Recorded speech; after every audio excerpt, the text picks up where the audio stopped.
الحمد لله نحمده ونستعينه ونستغفره ونعوذ بالله من شرور أنفسنا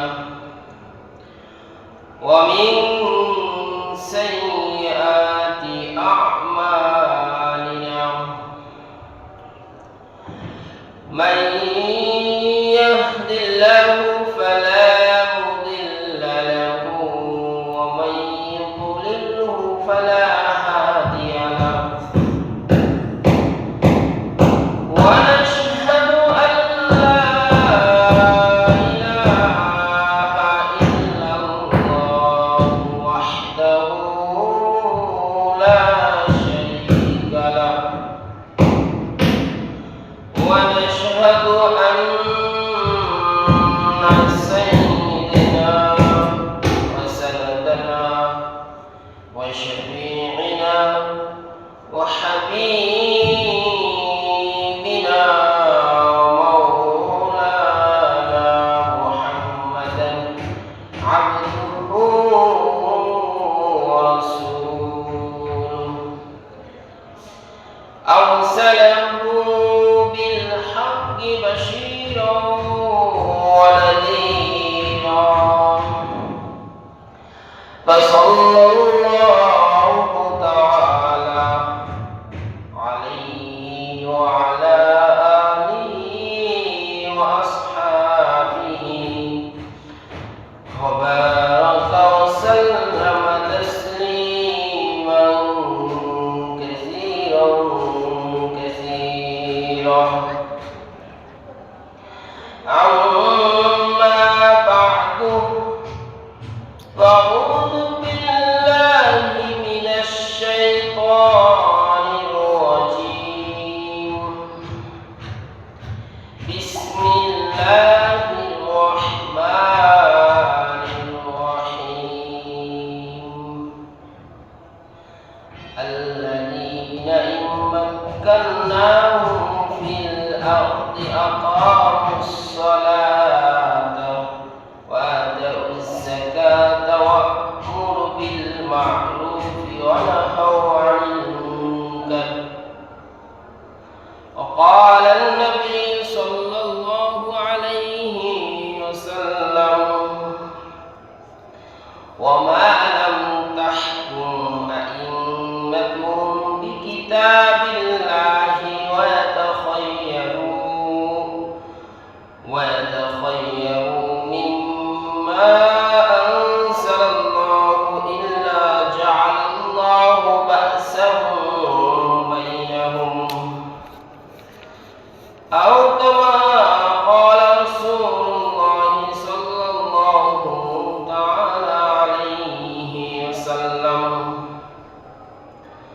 وقال الله تعالى: إن الله وملائكته يصلون على النبي يا أيها الذين آمنوا صلوا عليه وسلموا تسليما.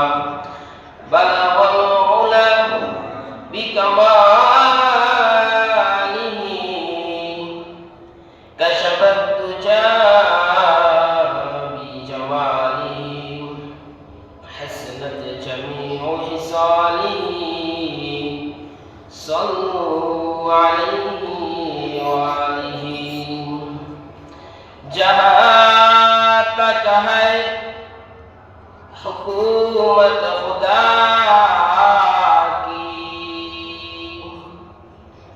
वहाँ तक है नबूवियत मुस्तफा की. बलगल उला बिकमालिही कशफत दुजा बिजमालिही हसनत जमीउ हिसालिही. सल्लु अलैहि व आलिहि. اللهم صل على محمد وعلى آل محمد كما صليت على إبراهيم وعلى آل إبراهيم إنك حميد مجيد اللهم بارك على محمد وعلى آل محمد كما باركت على إبراهيم وعلى آل إبراهيم إنك حميد مجيد محترم معزز সম্মানিত মুসলিম কিরাম, প্রথমে আমরা শুকরিয়া আদায় করি মহান স্রষ্টা রব্বুল আলামিনের, যে রব আমাদেরকে জুমার নামাজ আদায় করার জন্য তার পবিত্র ঘর মসজিদে আসার বসার তৌফিক দান করেছে এবং প্যারা নবী হযরত মুহাম্মদুর রাসূলুল্লাহ সাল্লাল্লাহু আলাইহি ওয়াসাল্লামের রওজা মুবারকে আমাদের লাখ কোটি সালাম পৌঁছিয়ে দিন। এবং আমি কোরআন থেকে যে আয়াত তেলাওয়াত করেছি এবং অসংখ্য হাদিস থেকে যে একখানা হাদিস তেলাওয়াত করেছি, আল্লাহ সুবহানাহু ওয়া তাআলা এই হাদিসের নূর, এই কোরআনের নূর আমাদের সকলের অন্তরের মধ্যে দাখিল করুন। সকলে বলি আমিন। আল্লাহ সুবহানাহু ওয়া তাআলা তার পবিত্র কোরআনের ভিতরে বলেন, আল্লাযীনা ইম্মাক্কানাহুম ফিল আরদি আকামুস সালাহ ওয়া আতাউজ যাকাহ ওয়া আমরু বিল মা'রুফ ওয়া নাহা আনিল মুনকার। যে যারা পাক্কা ঈমানওয়ালা, যারা পাক্কা মুমিন, তারা কি করবে? তারা নামাজ কায়েম করবে,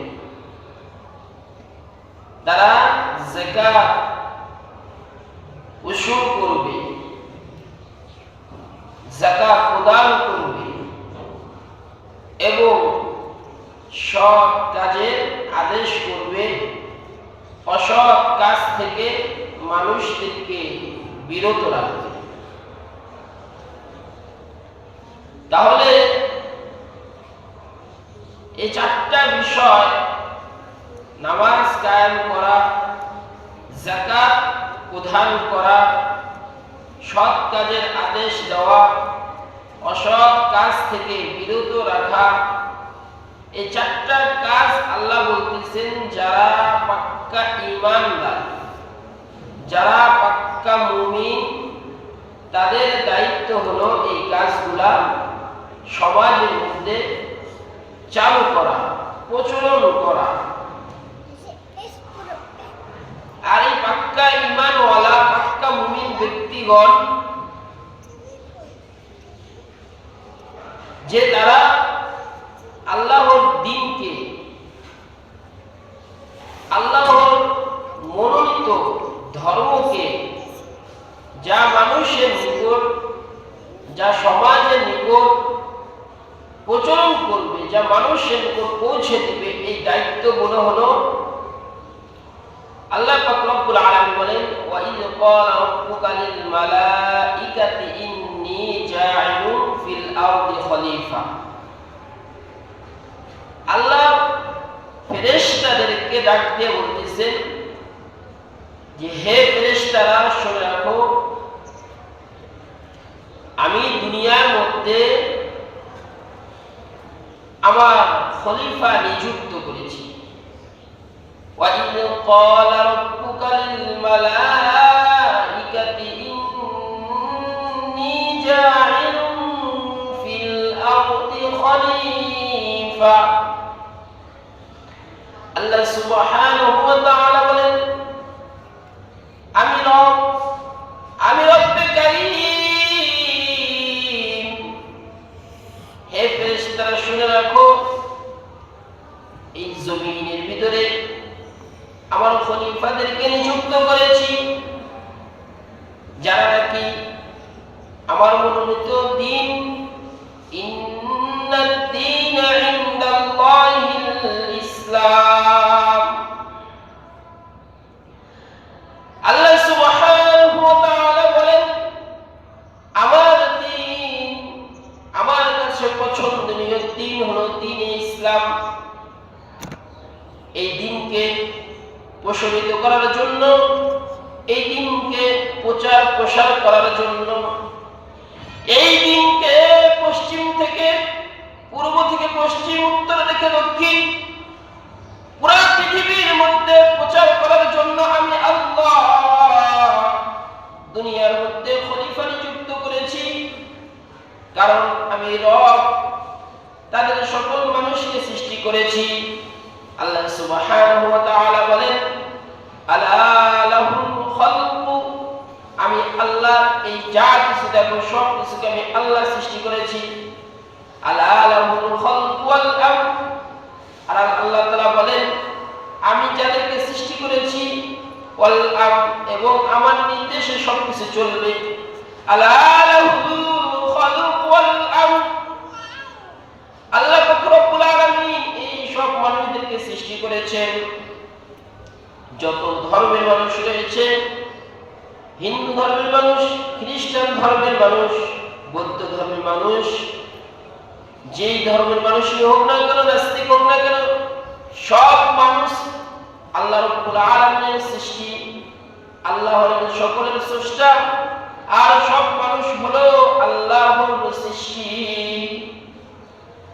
এই জন্য আল্লাহ পাক রব্বুল আলামিন বলেন যে আলা লাহুল খালকু ওয়াল হুকম, যে আরেক জায়গায় বলেন যে আমি আল্লাহ, এই যা আছে সবকিছু সৃষ্টি করা আল্লাহ হলো আমি আল্লাহ, এবং আমার হুকুম চলতে থাকবে।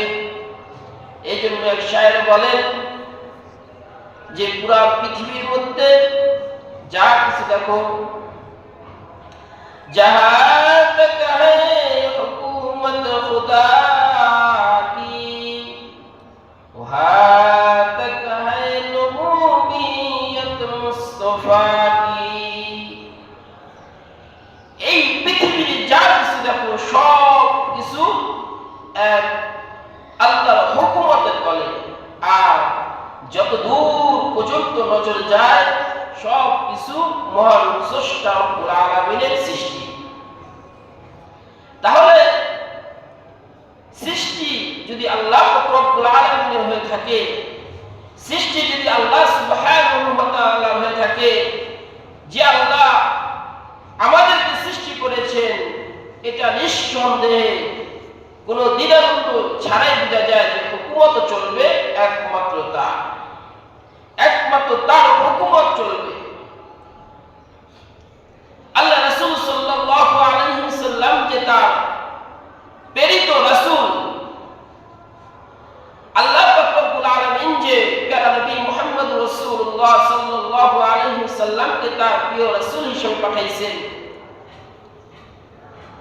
যখন মক্কা বিজয় হয়ে যায়, যখন আল্লাহ রাসূল সাল্লাল্লাহু আলাইহি ওয়াসাল্লাম মদিনায় চলে যায়, মক্কা থেকে তাড়িয়ে দেওয়া হয়, ইসলাম যখন প্রচার প্রসার হয়, আল্লাহ রাসূল সাল্লাল্লাহু আলাইহি ওয়াসাল্লাম তখন মক্কা মদিনার প্রেসিডেন্ট তিনি রোমদের নিকটে চিঠি পাঠাইলেন। আর আল্লাহ রাসূল সাল্লাল্লাহু আলাইহি ওয়াসাল্লামের যে আংটি ছিল নবুয়তের চিহ্ন, তখন এই চিহ্ন দ্বারা একটা চিঠি পাঠাইলেন রোম সম্রাটের কাছে। রোম সম্রাটকে বলছেন, হে রোম সম্রাট, তোমরা এক আল্লাহকে মেনে নাও এবং আমাকে নবী হিসেবে মেনে নাও, এতে তোমাদের দুনিয়াতেও কামিয়াবি, আখিরাতেও কামিয়াবি। আর যদি আল্লাহকে না মানো, এক আল্লাহকে যদি তোমরা না মানো, তাহলে এটাতে তোমাদের আখিরাতে তো তোমাদের সাথে ফয়সালা হবেই, তোমাদের কি অবস্থা করবো এটা তো জানোই। দুনিয়া তো তোমাদেরকে হেনস্থ করার জন্য প্রচেষ্টা চালায় যাবে, তোমাদেরকে দমানোর জন্য প্রচেষ্টা করবে ইনশাআল্লাহ। তো এই ছিল রাসূল আকরাম সাল্লাল্লাহু আলাইহি ওয়াসাল্লামের রোমদের প্রতি ইসলামের বিজয়ের পরে রোমদেরকে দাওয়াত দেওয়া, দাওয়াতের নমুনা। তখন রোম সম্রাট যেমন আবু সুফিয়ান, তারা ব্যবসায়িক কাজে রোমে যাইত, বিভিন্ন রাষ্ট্রে যাইত। আবু সুফিয়ান এবং তখন মুআবিয়া তখন ইসলাম গ্রহণ করে নাই। তো তারা যখন গেছে, আবু সুফিয়ান এবং তাদেরকে জিজ্ঞাসা করতেছে, এরকম তোমাদের এখানে মুহাম্মদ কাউকে চিনো কিনা? ব্যবসায়ীরা বাজারে বলতেছে, হ্যাঁ চিনি, মানে সে তো আমাদেরই কাছের লোক, আমরা তো তাকে মক্কা থেকে বের করে দিয়েছিলাম। তো তাকে নিয়ে বাদশার কাছে গেছে, বাদশার কাছে গিয়ে বলতেছে, এই লোক মুহাম্মদকে চিনি। বাদশা ডাকতে বলল, হে আবু সুফিয়ান, তুমি কি মুহাম্মদকে চিনো? হ্যাঁ মুহাম্মদকে চিনি। মুহাম্মদ হলো ইসলাম ধর্মের প্রচার করে, ইসলাম ধর্মের নাম, ইসলাম ধর্ম অনুযায়ী রাষ্ট্র চালানোর কথা বলে। মুহাম্মদ লোকটা কেমন, তার আচার আচরণ কিরকম? তখন আবু সুফিয়ান বলেন, আমরা ইসলাম গ্রহণ করি নাই, কিন্তু তার আচার আচরণ সম্পর্কে যদি জিজ্ঞাসা করা হয় তাহলে বলতে হবে তার থেকে উত্তম চরিত্র বাড়ার কোনো লোক নাই, তার থেকে সত্যবাদী কোনো লোক নাই, তার থেকে উন্নত মানের চরিত্র কোনো লোক নাই। এরকম একজন লোক, তার বংশ সম্পর্কে যখন জিজ্ঞাসা করা হয় তখন বলে তার বংশ হলো মক্কার মধ্যে সবচেয়ে বড় বংশ। তখন সম্মান বুঝে যায় যে এই লোক হলো সেই লোক, যেই লোকের কথা আমরা বিভিন্ন কিতাবাদিতে পড়েছি, যেই লোকের কথা আলোচনা আমরা বিভিন্ন কিতাবে পড়েছি, আমরা শুনতে পেরেছি। এই হলো মুহাম্মদুর রাসূলুল্লাহ সাল্লাল্লাহু আলাইহি ওয়াসাল্লাম, সর্বশ্রেষ্ঠ নবী। এবং সর্বশ্রেষ্ঠ নবী হলেন এই নবী, যেই নবীর ক্ষমতা থাকবে পুরা পৃথিবীর মধ্যে। জাহাঁ তক হ্যায় হুকুমত খুদা কি, ওহা তক হ্যায় নবুওয়ত মুস্তাফা কি। আল্লাহর হুকুমত যেই পর্যন্ত আল্লাহ রাব্বুল আলামিন হুকুমত থাকবে, হযরত মুহাম্মদ রাসূলুল্লাহ সাল্লাল্লাহু আলাইহি ওয়াসাল্লামের আল্লাহ তাআলা নবুয়ত সেই পর্যন্ত দিয়েছেন। বলেন সুবহানাল্লাহ। মুহাম্মদ রাসূলুল্লাহ শুধু যে মানুষের নবী তা নয়, তিনি কায়নাত যা কিছু রয়েছে সবকিছুর নবী হলেন আমাদের প্রিয় নবী হযরত মুহাম্মদ রাসূলুল্লাহ সাল্লাল্লাহু তাআলা আলাইহি সাল্লাম। এজন্য আমার প্রিয় বন্ধুগণ, যেই নবীর উম্মত হওয়ার জন্য বিভিন্ন নবীগণ আবদার করত আর বলতো, হায় যদি আমি ওই নবীর উম্মত হইতে পারতাম, আমি যদি মুহাম্মদের উম্মত হতে পারতাম, যদি আমি মুহাম্মদের উম্মত হতে পারতাম। কিন্তু আল্লাহ সুবহানাহু ওয়া তাআলা আমাদেরকে রাজি ও খুশি হয়ে ওই প্রিয় নবীর উম্মত হিসেবে দুনিয়ার মধ্যে প্রেরণ করেছেন। এইজন্য আল্লাহ রাসূল সাল্লাল্লাহু আলাইহি ওয়াসাল্লামের নীতিমালা, নীতি, তার আদর্শ, তার চরিত্র, তার ওঠা বসা চলাফেরা সব কিছু আমাদেরকে গ্রহণ করতে হবে, মানতে হবে। যে রাসূল কিভাবে সমাজ পরিচালনা করেছেন, রাসূল কিভাবে ঘর পরিচালনা করেছেন, রাসূল কিভাবে বিচারাদি করেছেন, রাসূল কিভাবে দ্বীনকে প্রচার করেছেন, রাসূল কিভাবে ইসলামের প্রচার প্রসার করেছেন, এই নীতিমালা আমাদের সকলকে গ্রহণ করতে হবে। হযরত ওমর রাদিয়াল্লাহু আনহু, হযরত আবু বকর সিদ্দিক রাদিয়াল্লাহু আনহু, হযরত ওসমান, হযরত আলী, এমনিভাবে যত সাহাবীগণ অনুকরণ করে তাদের থেকে আমাদের দিন শিখতে হবে, তাদের থেকে আমাদের দিনের প্রতি আরো বেশি অগ্রসর হতে হবে এবং দিনকে প্রচার প্রসার করার জন্য আরো বেশি চেষ্টা করতে হবে। এটা যে কোনো মাধ্যমে হতে পারে। মানুষ বিভিন্নভাবে বিভিন্ন রকম দ্বীনের খেদমত করে থাকে। আল্লাহ রাসূল সাল্লাল্লাহু আলাইহি ওয়াসাল্লাম প্রথমে আল্লাহ রাসূল সাল্লাল্লাহু আলাইহি ওয়াসাল্লাম যখন নাকি আল্লাহ তাআলা তাকে ওহী নাযিল করে দেন, ওহী নাযিল হয়, আল্লাহ তাআলা তাকে বলেন, হে প্রিয় নবী, আপনি গোপনে দ্বীনকে প্রচার প্রসার করতে থাকেন, আপনি গোপনে দ্বীনকে প্রচার করতে থাকেন। আল্লাহ রাসূল তার স্ত্রীকে দাওয়াত দিয়েছেন, কাছের লোকগুলোকে দাওয়াত দিয়েছেন, কখনো দাওয়াত দিয়েছেন তার স্ত্রীকে, কখনো তার বন্ধুকে, কখনো কাছের লোকদেরকে এবং তার আত্মীয় স্বজন যারা আছে তাদেরকে দাওয়াত দিয়েছে যে ইসলাম প্রচারের জন্য আল্লাহ রাসূল সাল্লাল্লাহু আলাইহি ওয়াসাল্লাম ধীরে স্থিরভাবে কিভাবে দ্বীনকে প্রচার করা যায় এই কৌশল বের করেছেন। আল্লাহ রাসূল তার সমস্ত জাত গোষ্ঠী আত্মীয় তাদেরকে একত্র করে এই কথা বললেন, হে আমার আত্মীয় স্বজন, হে আমার রক্তের আত্মীয় স্বজন, শুনে রাখো, তোমরা আল্লাহ সুবহানাহু ওয়া তাআলা আমার উপরে ওহী নাযিল করেছে, আল্লাহ তাআলা আমাকে নবুয়ত দান করেছেন, আল্লাহ তাআলা আমাকে দ্বীনে ইসলাম প্রচার করার জন্য পাঠাইছেন, সত্যের কথা বলার জন্য পাঠাইছেন। আল্লাহ তাআলা আমাকে তার একত্ববাদ প্রচার প্রসার করার জন্য এই পৃথিবীতে প্রেরণ করেছে। তোমরা কে কে এক আল্লাহর প্রতি ঈমান এনে তোমরা পাঠ করবে লা ইলাহা ইল্লাল্লাহ। তখন তার আত্মীয় স্বজন, তার কাছের লোকেরা, তার রক্তের আত্মীয়রা সকলে তাকে পাগল, সকলে তাকে বিভিন্নভাবে কটূক্তি করার জন্য চেষ্টা করলো, বিভিন্নভাবে তাকে ছোট করার জন্য চেষ্টা করলো যে মুহাম্মদ মনে হয় পাগল হয়ে গেছে।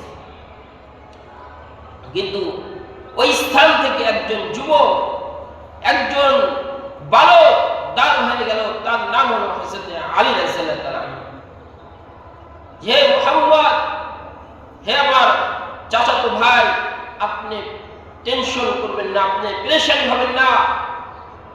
আজকে কেউ আপনার ইসলামকে গ্রহণ করতেছে না, কেউ আপনাকে মানতেছে না, কেউ আপনার সত্য ধর্মকে কবুল করতেছে না। এক আল্লাহর সৃষ্টি আমরা, সে আল্লাহকে মানতেছে না।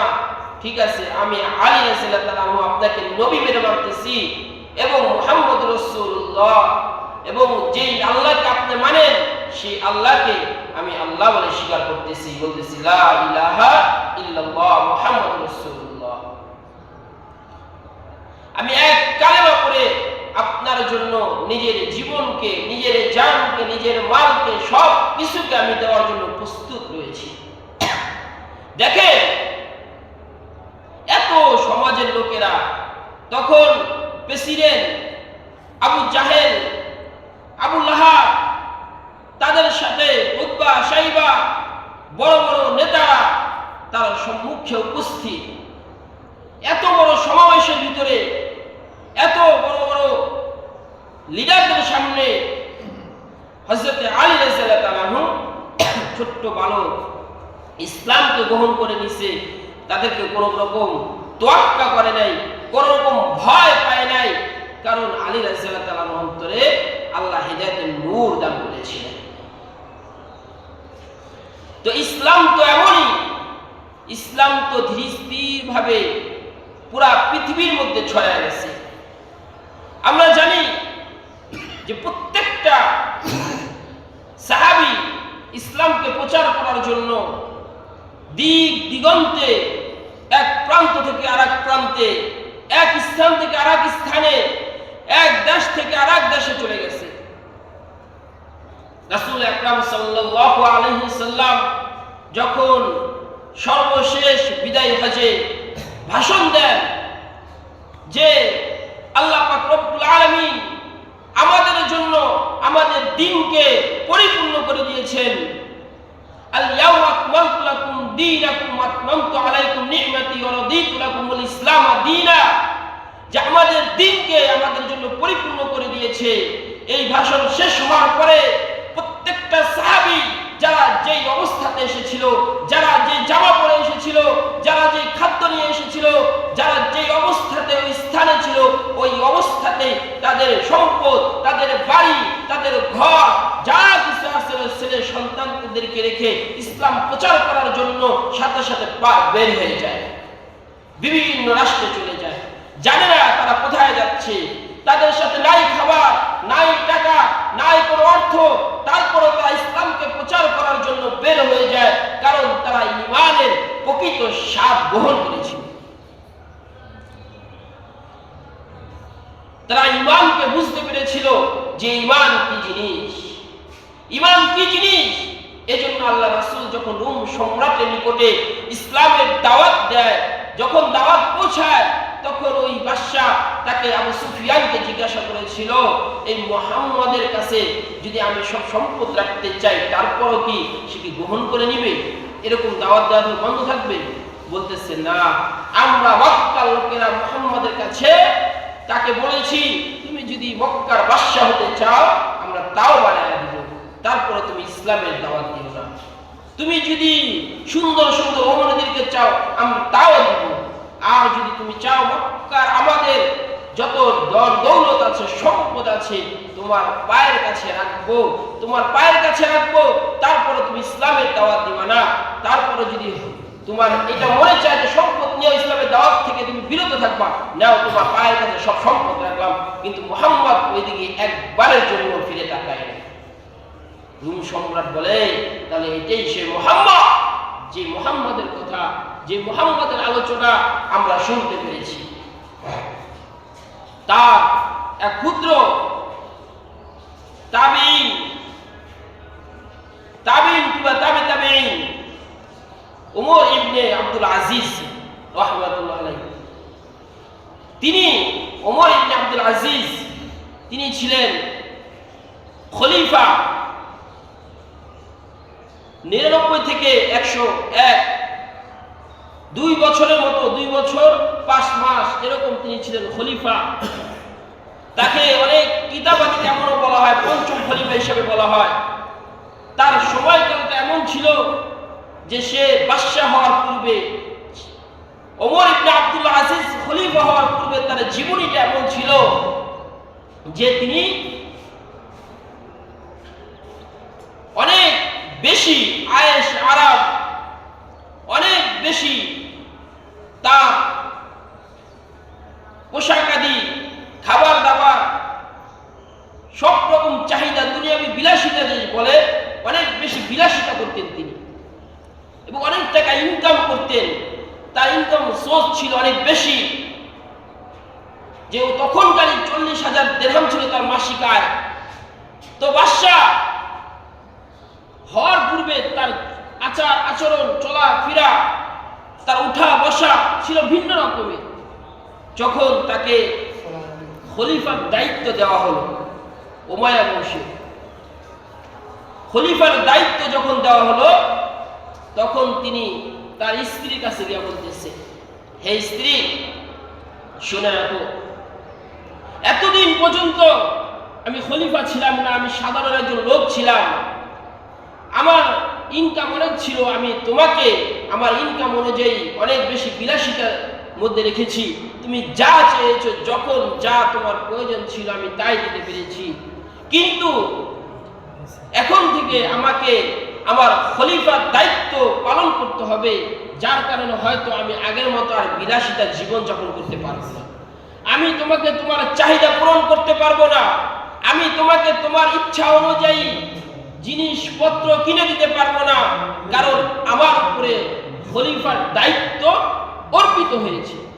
তুমি যদি চাও, কারণ তুমি বিলাসিতা জীবন যাপন করেছো এত বছর, এখন যদি তুমি চাও তাহলে তুমি আমার থেকে চলে যেতে পারো, কারণ আমি তোমাকে আগের মতো রাখতে পারবো না, এই জন্য তুমি চাইলে আমার থেকে চলে যাও। তখন ওই স্ত্রী বলে, হে স্বামী, সুখের সময় যেহেতু আমি ছিলাম, আপনার কষ্টের সময় যখন আল্লাহ তাআলার পক্ষ থেকে তোমার উপরে খলিফার দায়িত্ব নিযুক্ত হয়েছে, অসুবিধা নাই, আমি এখন তোমার সাথে সহধর্মিণী হিসেবে আমি কষ্টের ভাগও নিব। সুবহানাল্লাহ। কিরকম ছিল তাদের? তারা দায়িত্ব পাওয়ার পরে তাদের চিন্তা ভাবনা অন্যরকম ছিল, যে এতদিন দায়িত্ব ছিলাম না, যেমনি খুশি চলেছি, যত টাকা পয়সা ছিল খরচ করেছি, কিন্তু এখন যেহেতু আমাকে দায়িত্ব, রাষ্ট্রীয় দায়িত্ব আমার কাঁধের উপরে চলে আসছে, আমি তো আগের মতন আর চলতে পারবো না। এই ছিল তাদের নমুনা। তাদের জিন্দেগির ভিতরে আসে, তার জীবনের ভিতরে আসে তারা কিভাবে রাষ্ট্রকে সাজাইছিলেন, কিভাবে রাষ্ট্রকে, সমাজকে পরিবর্তন করেছিলেন, তাদের নমুনা হিসেবে আসে যে আল্লাহ যে বলেছেন, আল্লাযীনা ইম্মাক্কান্নাহুম ফিল আরদি আকামুস সালাতা ওয়া আতাউয যাকাতা ওয়া আমুরু বিল মা'রুফি ওয়া নাহাউ আনিল মুনকার। আল্লাহ পাক রব্বুল আলামিন বলেন, যারা পাক্কা ঈমানওয়ালা তারা কি করবে? তারা সালাত, নামাজকে কায়েম করবে, প্রতিষ্ঠিত করবে। তাহলে বলেন তো, একজন রাষ্ট্রনায়কের জন্য প্রথম দায়িত্ব কি দিয়েছেন আল্লাহ তাআলা? নামাজ কায়েম করা। যে রাষ্ট্রপ্রধান হবে, ইসলামী রাষ্ট্র কায়েম করবে, তার প্রথম কাজ হলো কি? আমরা একটু বলি, নামাজ পড়া না, নামাজ কায়েম করা। আমি তো করবই, আমার সমাজে সব লোক যারা আছে সবাই যাতে নামাজ আদায় করে, ওই প্রচেষ্টা করা, ঠিক কিনা বলেন? তাহলে প্রথম কাজ তাদেরকে নামাজ কায়েম করা, নামাজকে প্রসারিত করা। যদি ইসলামী নিয়ম অনুযায়ী হয়, হাটে বাজারে নামাজের সময় দোকান চালু থাকতে পারবে? এটা পুরো পৃথিবীর জন্য নিয়ম, নাকি আমাদের বাংলাদেশের জন্য? পুরা পৃথিবীর নিয়ম অনুযায়ী যদি ইসলাম অনুযায়ী রাষ্ট্র কায়েম হয়, তাহলে রাষ্ট্রনায়কের, রাষ্ট্রের প্রধানদের দায়িত্ব থাকবে আল্লাহর কোরআন অনুযায়ী ঈমানদারদের দায়িত্ব নামাজ কায়েম করা। আল্লাযীনা ইম্মাক্কান্নাহুম ফিল আরদি ওয়া আকামুস সালাহ ওয়া আতাউয যাকাত, এবং যাকাত প্রসার করা। যাকাত রাষ্ট্রীয়ভাবে উঠে গরিব, এতিম, মিসকিন, অসহায়দের নিকট পৌঁছায় দেওয়া। এখন রাষ্ট্রে ইসলাম ধর্ম নাই, যার কারণে আপনার যাকাত কি পরিমাণ আসে তা জানে। ফিতরার টাকাটা আমরা দিয়া দিই, ঠিক কিনা? ফিতরার টাকা দিয়া দিই। যাকাতের কোন ফান্ড আমাদের দেশে আছে? নাই।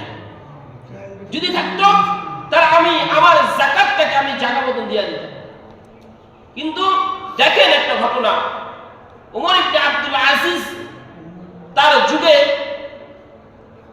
এক লোক যাকাতের টাকা নিয়ে ঘুরতেছে, আরেক রাষ্ট্র থেকে আসছে। কারণ ওমর ইবনে আব্দুল আজিজ, উনাকে বলা হয় দ্বিতীয় ওমর। কি বলা হয়? দ্বিতীয় ওমর। তিনিও হযরত ওমর রাদিয়াল্লাহু আনহু যেভাবে রাষ্ট্র পরিচালনা করেছিলেন, ঠিক তার অনুযায়ী তিনি রাষ্ট্র পরিচালনা করেছিলেন। এবং বলা হয় ঘোড়া দিয়ে যে পর্যন্ত যাওয়া যেত ওই পর্যন্ত তিনি রাষ্ট্র পরিচালনা করেছিলেন। যে তার সময়ে এক লোক কিছু ব্যাগের ভিতরে নিয়ে টাকা নিয়ে গরিব এতিমদেরকে দিবে, এই জন্য ঘুরতেছে, কোথাও গরিব পায় না। তো অনেক 2-3 দিন খোঁজার পরে একটা গাছের নিকটে, একটু বাগান আছে, বাগানের নিকট গিয়া বসার পরে দেখতেছে আরেক লোক বোঝা নিয়ে, এরকম এক ব্যাগ নিয়ে তার পাশে আরেক গাছের নিকট বসছে। তো ওই লোক চিন্তা করছে, মনে হয় এই লোকটা গরিব। কি বলতেছে? মনে হয় এই লোকটা গরিব। তো ধুলা বেশি লাগানো, আরো তার থেকে বেশি ধুলা মাখা শরীরের ভিতরে, রাস্তায় হাঁটা চলা করলে তো ধুলা লাগে না। তো ওই লোকের কাছে গেছে, যাওয়ার বলতেছে ভাই, আপনি মনে হয় অনেক ক্ষুধার্ত, অনেক গরিব, অসহায়। আমি এই কয়টা টাকা লয়ে আজকে 3-4 দিন ধরে ঘুরতেছি, যাকাত দিব, আমার যাকাতের টাকা দেওয়ার মতো এই রাষ্ট্রে লোক পাই না। বলেন না সুবহানাল্লাহ। তো ওই লোক বলতেছে তুমি কি মনে করছো আমার এটার মধ্যে কি আমি নাইকেলের সোগা রাখছি? ব্যাগ ভর্তি তোমার টাকা, আমার বস্তা ভর্তি টাকা। তুমি ঘুরতেছো আজকে 3 দিন ধরে, আর আমি ঘুরতেছি আজকে 1 সপ্তাহ ধরে। কাউকে জাকাত দিব, ওই জাকাত দেওয়ার মতো লোক নাই। সুবহানাল্লাহ। ওই যে কালো বর্ণের আফ্রিকার লোক ওই পর্যন্ত ইসলাম পৌঁছে গেছিল, ইসলামের প্রচার প্রসার পৌঁছে গেছিল। তাহলে বুঝতে পারছেন ইসলামিক কান্ট্রি হলে 1 নম্বর শর্ত হলো নামাজ কায়েম করা, 2 নম্বর শর্ত হলো যাকাত প্রদান করা, যাকাতকে আদায় করা এবং সঠিক লোকের কাছে যাকাত পৌঁছে দেওয়া। যদি আমাদের রাষ্ট্রের ক্ষমতায় যারাই আসে যদি যাকাতের টাকা তারা চিন্তা ভাবনা করে যে বাংলাদেশে যত ধনী আছে তাদের যাকাতের টাকা আমরা বাংলাদেশ সরকার একত্র করে আমরা গরিবের নিকট পৌঁছে দিব, তাহলে আগামীতে বাংলাদেশে কোনো গরিব থাকবে না, অসহায় থাকবে না। কারণ যারাই আসে সবাই মুসলমান, ঠিক কিনা? আমাদের দেশের যারাই আসে সবাই কি মুসলমান, তাদের উপর কি দায়িত্ব না? আল্লাহ কি বলছে শুধু যে আল্লাযীনা ইমাক্কান্নাহুম, হুজুররা বলছে, আলেমরা, খতিবেরা, মুফতিরা, মুহাদ্দিসেরা না, ঈমানদারেরা। আল্লাযীনা ইমাক্কান্নাহুম, ঈমানদার হতে হলে কি হতে হয় না? আলেম হতে হয় না। ঈমানদার হতে হলে কি হতে হয় না? পরেশগার মুফতি হতে হয় না। ঈমানদার হলে কি হতে হয় না? বেশি দাম সাথে এমন কিছু না। ঈমানদার হতে হলে আপনাকে 5 ওয়াক্ত নামাজ এবং আল্লাহর ভয় দিলের মধ্যে রাখতে হয়। যদি আমার ঈমান আছে, আপনারা দেখছেন না কতদিন আগে যে এক বড় কোম্পানির মেন ছিল কি হুজুর, সব নিয়ে ভাগছে, কোটি কোটি টাকা নিয়ে ভাগছে। তারপরে এক ইমাম সাহেব হজের ব্যবসার কথা বললা অনেক টাকা একত্র করছে। আমাদের শ্যামপুরের ঘটনা যে আমাদের মিনার সাহেব তার যারা ছিল বড় বড় উনাদেরকে ধোকা দিচ্ছে, বড় ধরনের একসাথে কয়েক লাখ টাকা নিয়ে পালায় গেছে, কয়েক কোটি টাকা নিয়ে পালায় গেছে, আমাদের শ্যামপুরের ঘটনা। তাহলে এটা দ্বারা কি যে আপনাকে ঈমানদার হতে হবে। আল্লাহ কি বলছেন? ঈমানদার, পাক্কা ঈমানওয়ালা হতে হবে, পাক্কা ঈমানওয়ালা হতে হবে। সাহাবায়ে কেরাম রাসূলের থেকে দ্বীন শিখছেন, সাহাবায়ে কেরাম রাসূলের থেকে ধর্ম শিখছেন, সাহাবায়ে কেরাম রাসূলের থেকে কিভাবে নিজের দ্বীনকে, নিজের ইজ্জতকে বাঁচানো যায়, যে কিভাবে নিজের ঈমানকে বাঁচানো যায় তা শিখছেন। অনেক সাহাবী তো বড় আলেমও ছিলেন না, অনেক সাহাবী বড় আলেমও ছিলেন না। এক সাহাবীর ঘটনা, সাহাবীর কথা মনে নাই, ছোট বালক, তখন বালেগ হওয়া যে শর্ত ইমামের এটা নাযিল হয় নাই। বড় বড় সাহাবীরা আছে না, বড় বড় সাহাবীরা যারা তখন চাষাবাদ করত, ব্যবসা করত, বিভিন্ন কাজ করত, রাসূলের কাছে অতটা যাইতে পারতো না। কিন্তু ছোট ছোট সাহাবীরা রাসূলের কাছে যাইতে পারত, কারণ তাদের তো কাজ ছিল না। তারা রাসূলের কাছে গিয়ে কোরআন শিখতো, রাসূলের কাছে গিয়ে রাসূলের বাণী শিখতো। এরকম ভাবে নামাজের সময় হয়ে গেছে, খেত খামারে কাজ করতেছে সাহাবীরা, নামাজের সময় হয়ে গেছে। নামাজের সময় হওয়ার কারণে সকলে ধইরা এক নাবালক তুলে দিছে সামনে। তখন কিন্তু নাবালক বলে যে নামাজ ফরজ এরকম নিয়ম কারণ হয় না, তো সাহাবায়ে কেরাম তাকে দিছে সামনে, কারণ তাদের কথা হলো আমাদের থেকে ও শিক্ষিত, আমরা আমাদের থেকে ও সূরা কিরাত বেশি জানি। যখন সে সেজদায় গেছে, মনে করেন নাবালক তো ওই যে নিজে খোলা, ঠিক আছে, নিজে ঝুলতেছে। তো এই দেখেন পরিস্থিতি। তো এখানে যে বড় বড় সাহাবায়ে কেরাম দ্বীন শিখে নেয়, তারা কি শিখছে? তারা ইসলামকে শিখছে। তারা বড় আলেম ছিল না, কোরআন হাদিস বেশি জানতো না, কিন্তু তারা দ্বীনকে শিখছে, যার কারণে ছোটকে তারা মানতে পারছে। আমাদের সমাজ, আমাদের নিয়ম, আমাদের কালচার আমাদেরকে অনেক দূরে রাখতে পারে ইসলাম থেকে, কিন্তু না ভাই, আমি জানি না, আমি জানলে ওয়ালার কাছে যাব, যে জানে, যে মানে তার কাছে আমি যাব ইনশাআল্লাহ তাআলা। এই যে বললাম ওমর বিন আব্দুল আজিজ, তার জীবনী অনেক, তাকে তার সময়ের কথা বলা হয় এমন যে তিনি ইসলামকে, তিনি নামাজকে এভাবে কায়েম করেছেন, তিনি যাকাতকে এভাবে কায়েম করেছেন, তিনি সত্যকে এভাবে কায়েম করেছেন, ওয়া'মুর বিল মা'রুফ ওয়া নাহু আনিল মুনকার এভাবে কায়েম করেছেন যে এক বৃদ্ধা মহিলা এসে ওমর বিন আব্দুল আজিজের কাছে বলতেছে, হে ওমর বিন আব্দুল আজিজ, আপনি তো খলিফা, একটু মনোযোগ সহকারে শুনবেন, আপনি তো আমাদের খলিফা, কিন্তু আপনার রাজ্যে, আপনার প্রাসাদের সামনে আমার মেয়েকে প্রত্যেকদিন এক যুবক এসে ধর্ষণ করে। কি করে? প্রত্যেকদিন দিন এসে ধর্ষণ করে। ওমর বিন আব্দুল আজিজ চিন্তা করতেছে এত বড় সাহস কে, তারপর আমার প্রাসাদের সামনে, আমার বাড়ির সামনে। ঠিক আছে বুড়িমা, আমি কালকে রাত্রে আসবো। ঠিক সময় মতো রাত্রেবেলা গেছে। ওমর বিন আব্দুল আজিজ পলে রয়েছে, দেখতেছে কে ঢুকে, অন্ধকারে দেখা যায় না ঢুকছে। তো বুড়িমাকে বললো, ও বুড়িমা, আমার চোখটাকে বেঁধে দাও। চোখটাকে বেঁধে দিয়েছে। যাওয়ার সাথে সাথে গর্দানের মধ্যে তরোয়াল বের করে গর্দান ফেলায় দিচ্ছে। ফেলায় দেওয়ার পরে চোখ খুলছে। খোলার পরে বলতেছে আলহামদুলিল্লাহ, সুবহানাল্লাহ, আল্লাহু আকবার। তো বুড়িমা জিজ্ঞাসা করলো, আপনি চোখ বাঁধলেন, চোখ বাঁধার খোলার পরে আলহামদুলিল্লাহ কেন বলছে? তখন বলতেছে, আমি ওমর বিন আব্দুল আজিজ চিন্তা করেছি আমার রাজ্যের সামনে বাড়ির ভিতরে কোনো মেয়েকে ধর্ষণ করবে, এটা আর কারো সাহস নয়, এটা আমারই ছেলে হতে পারে, আমারই সন্তান হতে পারে। যেই কারণে আমি আমার চোখটা বেঁধে নিয়েছি। যদি আমার সন্তানকে আমি যখন আমার তরল বের করব, তাকে মারতে গিয়া আমার বুক কাঁপতে পারে, আমার হাত কাঁপতে পারে, আমার সন্তানের মায়া আমি হয়তো তাকে কতল করতে পারবো না। এই জন্য চোখটা বন্ধ করে নিয়েছি। যখন হত্যা করার পরে, তাকে কতল করার পরে আমি চোখটা খুলে দেখলাম এটা আমার সন্তান না, অন্য কোনো যুবক। তখন আমি আল্লাহর শুকরিয়া আদায় করেছি, বলেছি আলহামদুলিল্লাহ।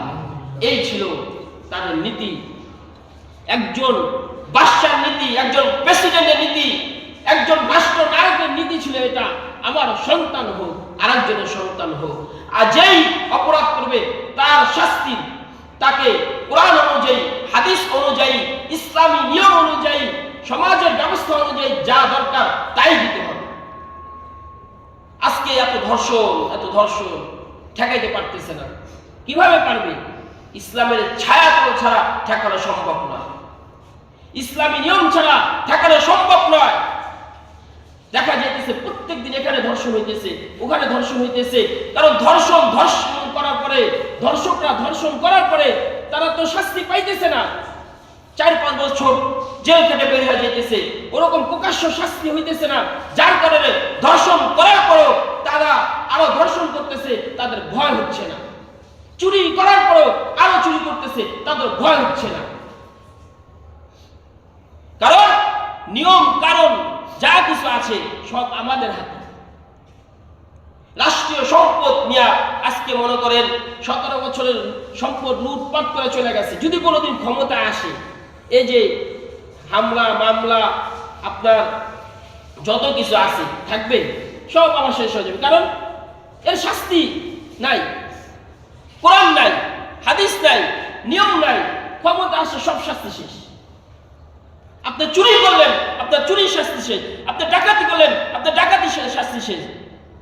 কয় না, মসজিদে যে চুরি করে তার শাস্তি আছে, রাষ্ট্রীয় সম্পদ যে চুরি করে তার শাস্তি নেই। এই আব্দুল আজিজের ঘটনা শুনেন। রাষ্ট্রীয় এক ঈদে তার অবস্থাটা এমন ছিল, তখন রাষ্ট্রীয় খেদমতের জন্য তার ইনকাম কমে গেছে। রাষ্ট্রীয় খেদমত করার জন্য, মানুষের ভালো মন্দ, মানুষের হক আদায় করার জন্য তিনি এইভাবে লড়ে গেছেন। তিনি চিন্তা করতেন এমন যে, হ্যাঁ, আমি ওমর বিন আব্দুল আজিজের জামানায়, আমার খেলাফতকালে যদি কোনো এক জায়গায় আমার যতদূর পর্যন্ত আমার ক্ষমতা আছে, একটা মানুষ যদি না খেয়ে থাকে, তাহলে এর জবাব আমাকে আল্লাহর কাছে দিতে হবে, আল্লাহর কাছে আমাকে দান হতে হবে। এই জন্য তিনি নিজের জীবনকে, নিজের যৌবনকে, নিজের ধন সম্পদকে সবকিছু মানুষের জন্য বিলীন করে দিয়া তিনি মানুষের খেদমত করার প্রচেষ্টা করেছেন। একবার ওমর বিন আব্দুল আজিজ, তার মেয়ে কাঁদতেছে ঈদের দিন সকালবেলা। কেন কাঁদতেছে? বাবা জিজ্ঞাসা করে, মা কেন কাঁদো? বলতেছে, বাবা কান্না করি এই জন্য যে আমি একজন প্রেসিডেন্টের মেয়ে, আমি একজন খলিফার মেয়ে, আমি একজন রাষ্ট্রনায়কের মেয়ে, কিন্তু আজকে ঈদের দিন আমার শরীরের মধ্যে নতুন জামা নাই, আমার পোশাকটা পুরা। এই জন্য আমি কাঁদি যে আমি খলিফার মেয়ে হয়ে, আমি প্রেসিডেন্টের মেয়ে হওয়ার পরও আমার কি একটা নতুন জামা পরার মতো সৌভাগ্য হলো না?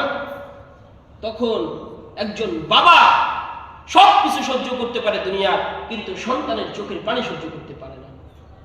চলে গেছেন কোষাগারে, যিনি দায়িত্ব ছিল তাকে বলতেছে, ভাই আমার যে মাসিক আয়টা দিয়েছো শেষ হয়ে গেছে, আমার মেয়ে কান্না করতেছে, তুমি তো কোষাগারের দায়িত্ব, আমাকে অগ্রিম 1 মাসের টাকা দাও, মানে আমার বেতন নেওয়া শেষ, অগ্রিম আমাকে 1 মাসের টাকা দাও, আমি 1 মাস যে আরো চাকরি করব, আমি যে খলিফা, আমার বেতনটা দাও, 1 মাস পরে তুমি কেটে নিও।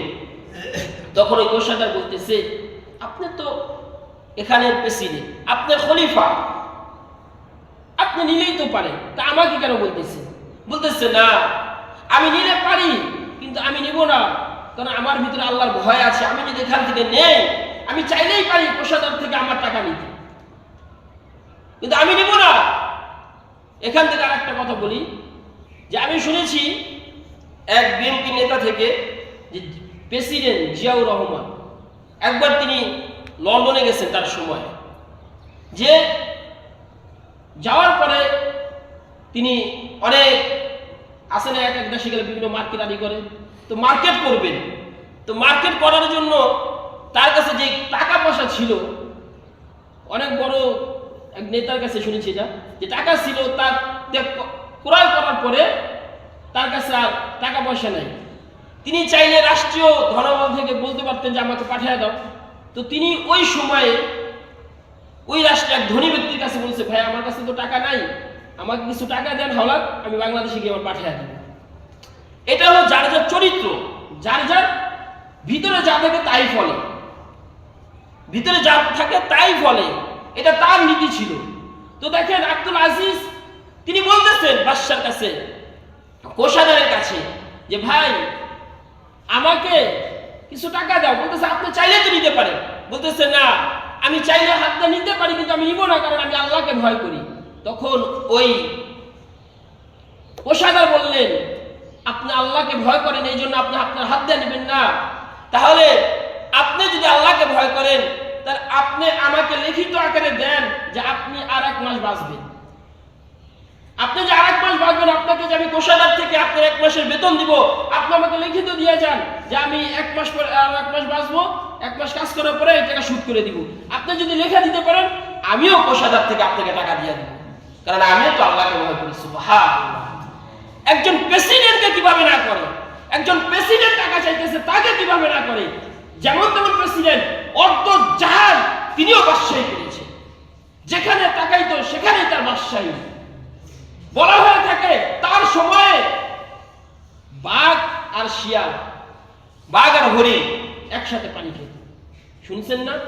ওমর বিন আব্দুল আজিজের সময় বাঘ আর হরিণ একসাথে পানি খেত। এক বাঘ হরিণকে থাবা দিচ্ছে, তখন এক লোক দেখে বলতেছে আব্দুল আজিজ আর নাই, ওমর বিন আব্দুল আজিজ আর নাই, তার সময় পরিবর্তন হয়ে গেছে, ইন্তেকাল করেছে। তাহলে দেখেন তাদের সময়, তাদের ইসলামের প্রেরণা, তাদের ইসলামের প্রতি ভালোবাসা, তাদের কোরআনের প্রতি ভালোবাসা, কোরআনকে প্রতিষ্ঠা করার প্রতি ভালোবাসা কেমন ছিল, আর আপনার আমার কেমন আছে?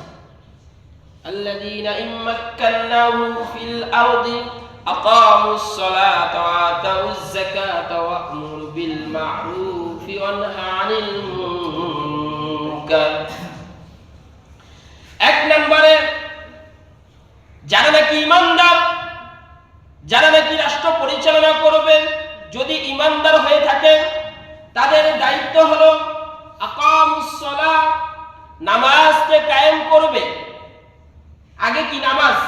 তাহলে বলুন তো, নামাজ কি রাজনীতির ভিতরে না বাহিরে? ভিতরে।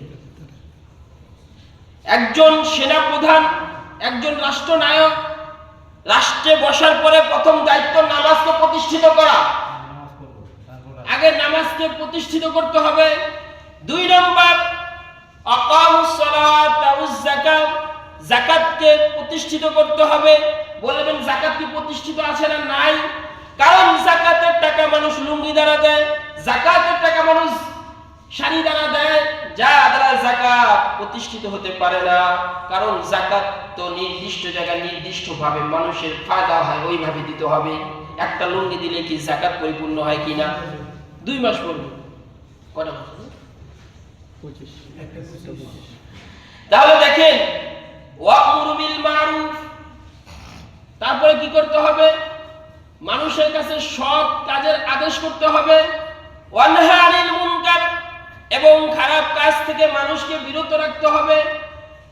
যদি আমরা এই কাজগুলো করতে পারি, কিংবা আমাদের সমাজের লোকেরা যদি এই কাজগুলো করতে পারে, তাহলে প্রকৃতপক্ষে ইসলাম প্রতিষ্ঠিত হবে।